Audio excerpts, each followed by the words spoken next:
Crypto মার্কেটের সবথেকে trending coin, যার নাম হচ্ছে বেবি ডজ কয়েন। আগামী ভবিষ্যতে এই বেবি ডজ কয়েন কি $1 বা তার কাছাকাছি যেতে পারে? যারা যারা ইনভেস্টর আছে তাহলে কি তারা সবাই কোটিপতি হতে চলেছে? বেবি ডজ কয়েন যদি আগামী ভবিষ্যতে $1 বা তার কাছাকাছি যেতে পারে, তাহলে পেপে কয়েন কত যাবে? $5 নাকি $50? পুরো শেয়ার মার্কেটের মধ্যে ফার্মা সেক্টরের এমন কি কোনো পেনি স্টক আছে যেটা আগামী দিনে অরবিন্দ বা সান ফার্মার কাছাকাছি যেতে পারে? এরকমই কিছু তথ্য এবং ক্রিপ্টো কয়েন আর শেয়ার নিয়ে তোমাদের সামনে আবারও চলে এলাম। হ্যালো ফ্রেন্ডস, শেয়ার ক্রিপ্টো চ্যানেলে তোমাদের সবাইকে স্বাগত। বাংলায় একটাই চ্যানেল যেখানে তোমরা ক্রিপ্টো মার্কেটের পাশাপাশি শেয়ার মার্কেটের নানান রকম শেয়ার এবং কোম্পানির ব্যাপারে শুনে থাকো, এবং এই একমাত্র চ্যানেল যা তোমাদেরকে পারফেক্টলি জেনুইন কন্টেন্ট প্রোভাইড করে থাকে। তাই ভিডিও শুরু করার আগে তোমাদের কাছে কিন্তু লাইক, শেয়ার, সাবস্ক্রাইবের রিকোয়েস্ট রইল, কারণ এটাই হচ্ছে আমার মোটিভেশনের একমাত্র উৎস। প্রথমেই যে কয়েনটা নিয়ে কথা বলবো সেটা কিন্তু টুইটারে এবং পুরো ক্রিপ্টো ইন্ডাস্ট্রির মধ্যে একটা খুব ট্রেন্ডিং কয়েন, যার নাম বেবি ডজ কয়েন। বর্তমানে এর দাম চলছে প্রায় 8টা শূন্যর পর 1366। আমরা যদি টেকনিক্যালি এই কয়েনটার উপর একটু নজর দিই, তোমাদের সবার আগে যেটা দেখতে হবে এই কয়েনের সাপ্লাই। দেখো, এক একটা কয়েনের যে সাপ্লাই থাকে তার ওপরই কিন্তু কোনো কয়েন বা কোনো টোকেনের ভ্যালুয়েশন করা হয়। সেই জায়গায় দাঁড়িয়ে বেবি ডজ কয়েনের সাপ্লাই প্রায় 420 কোয়াড্রিলিয়ন। কিন্তু অনেক কন্টেন্ট ক্রিয়েটার বা ইউটিউবাররা এই বেবি ডজ কয়েনকে এমনভাবে প্রমোট করে যেন তাদের কথা মতো বেবি ডজ কয়েন কাল বা পরশুর মধ্যেই আমাদেরকে $1 অবধি নিয়ে যেতে পারে। কিন্তু যদি আমি তোমাদেরকে জেনুইনলি কয়েকটা কথা বলি, তোমরা এই মুহূর্তে বেবি ডজ কয়েন কিন্তু বিক্রি করতে বা সেল করতে বাধ্য হবে। আজকাল তোমরা সবাই জানো যে টুইটারে একটা কয়েন বা একটা কমিউনিটিকে খুব ভালোভাবে র্যাঙ্কিং করাতে বা কমিউনিটি বাড়াতে খুব একটা টাইম লাগে না। বেবি ডজ কয়েন কিন্তু সেরকমই একটা কমিউনিটি বিল্ড আপ করেছে, যার কারণে তাকে বলা হতো baby doge coin is the Shiba killer. অর্থাৎ শিবা ইনু এই যতগুলো এক্সচেঞ্জ আছে সেখানে লিস্টিং হওয়ার আগে যে প্রাইসটা ছিল 10টা জিরো বা 9টা জিরো, সেইগুলোকে কিন্তু কিল করে আজকে শিবা ইনু 4টে জিরোতে চলে এসছে। সুতরাং বেবি ডজের টুইটার কমিউনিটির কথা মতো এই বেবি ডজও কিন্তু আগামী ভবিষ্যতে এই 8টা জিরোর থেকে প্রায় 4টে জিরো বা 3টে জিরোতে চলে আসতে পারে। তবে যদি এক কথায় বলি, এর সম্ভাবনা কিন্তু একদমই জিরো। প্রথমে যখন শিবা ইনু একটা ব্যাপক পারফরমেন্স দিয়েছিল, তারপর থেকে প্রচুর ফেক কয়েন বা যাদেরকে বলা হয় শিট কয়েন মার্কেটে কিন্তু প্রচুর ভরে গেছে। এদেরকে আবার ডামি কয়েনও বলা হয়।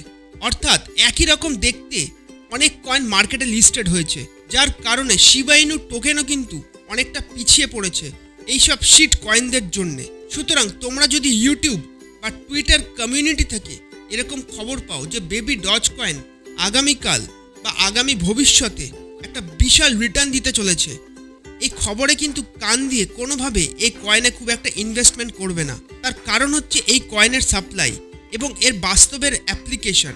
অর্থাৎ প্র্যাকটিক্যালি কিন্তু বেবি ডজ কয়েন কোনো কাজেই আমাদের আসে না বা ভবিষ্যতে আসবে না।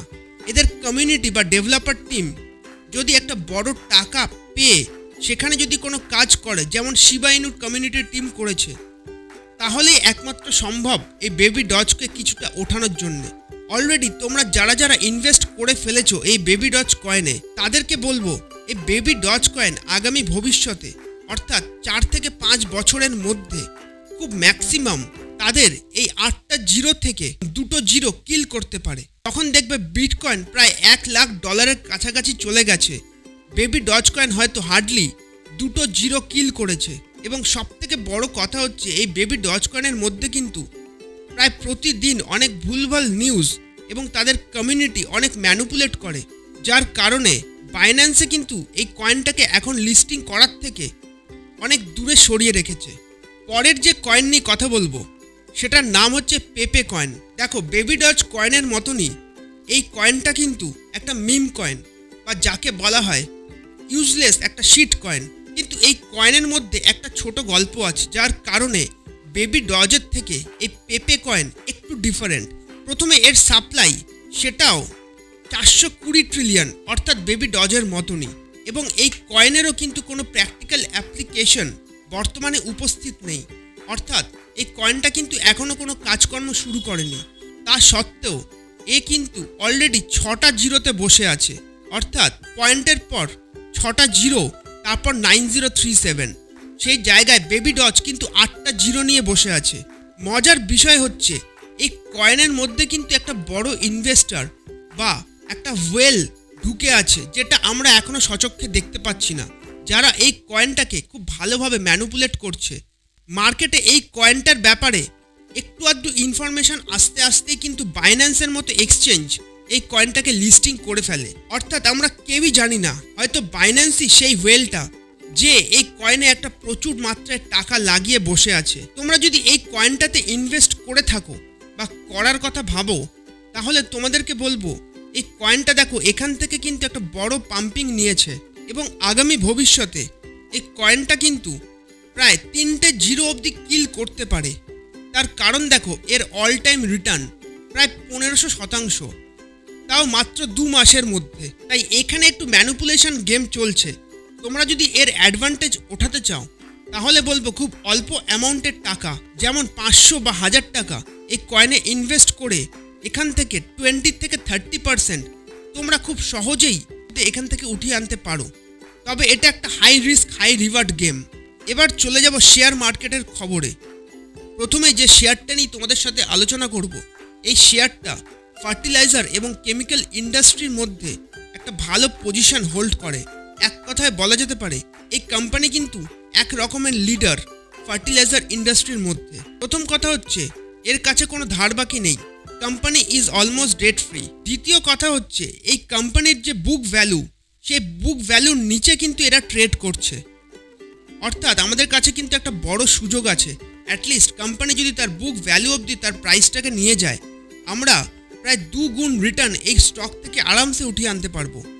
3 নম্বর কথা হচ্ছে এই কোম্পানি কনসিস্টেন্টলি 22 থেকে 23% লাস্ট 5 বছরে আমাদেরকে প্রফিট দিয়ে এসেছে, এবং যদি এই প্রফিটটা কমেও যায় তাও আমাদের 21%-এর মতো ডিভিডেন্ড দিয়ে এসছে।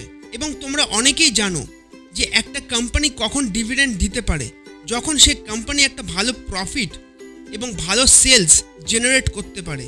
লাস্ট 1 বছরে প্রায় 21% রিটার্ন আমাদেরকে দিয়েছে, 3 বছরে 43% রিটার্ন দিয়েছে।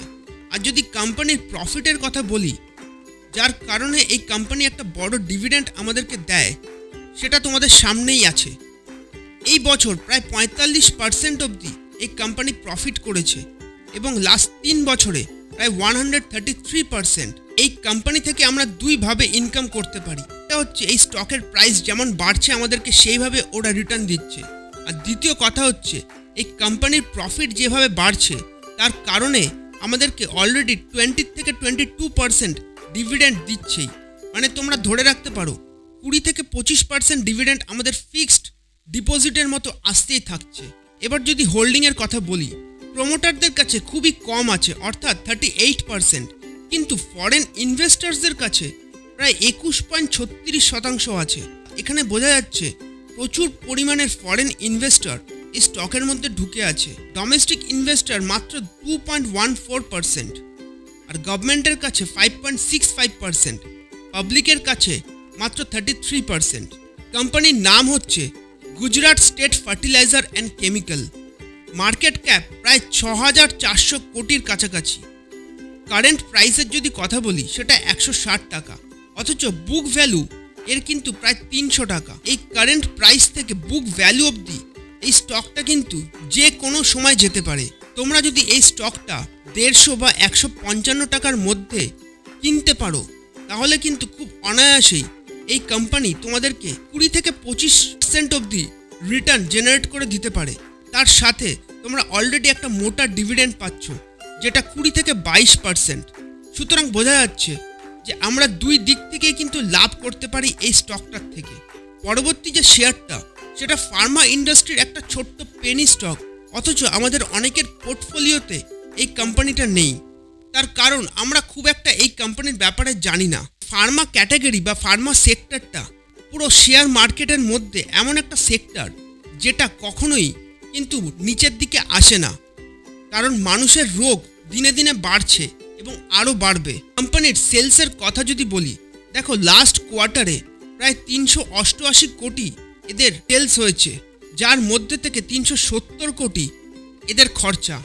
একটা স্মল ক্যাপ কোম্পানি যার ভ্যালু একটা পেনি স্টকের কাছাকাছি, তার কাছে অলরেডি 1000 কোটির মতো রিজার্ভ ব্যালেন্স আছে।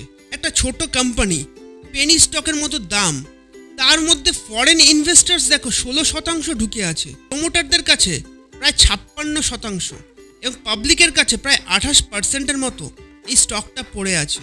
কোম্পানির নাম হচ্ছে নেক্টার লাইফ সায়েন্স লিমিটেড, যার মার্কেট ক্যাপ 480 কোটি। বর্তমানে দাম চলছে 21 টাকা 40 পয়সা।